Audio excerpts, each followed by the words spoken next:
حواري مجلها شعبك ووجدي قطب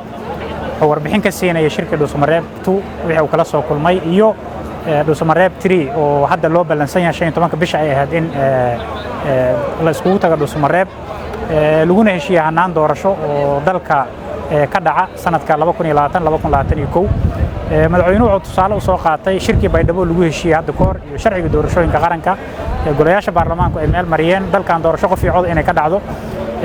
asaga iyo dawlad goboleedyada markay isku tageenna in runtii la isu sheegay inaysan suuragal ahayn doorashada xilligeed inay ku qabsanto haddana waxa loo socdo ay tahay doorasho heshiis lagu yahay sidii Soomaaliyeed looga soo heshiiyay la isku yimaado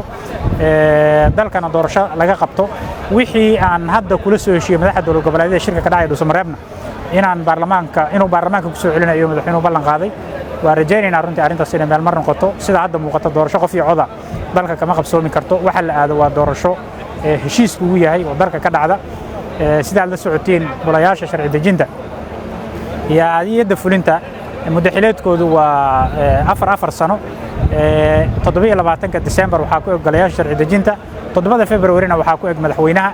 waa rajaynaynaa Soomaaliya madaxweynuhu inuu heshiis ka soo qaado doorasho dalkan looga qabanayo dadka Soomaaliyeed mar kale loogu celinayo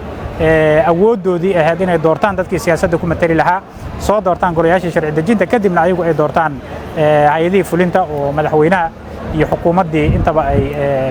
ugu horeeyaan waa rajaynaynaa insha Allah arrintaas inay meel mar noqoto Soomaaliyeed guul aan u rajaynaynaa insha Allah inuu ku soo dhamaado shirkooda iyo heshiis wixii madaxweynaha iyo dawlad goboleed isla qaataan baarlamaanka lagu soo celi doonaa annaguna sabab hadda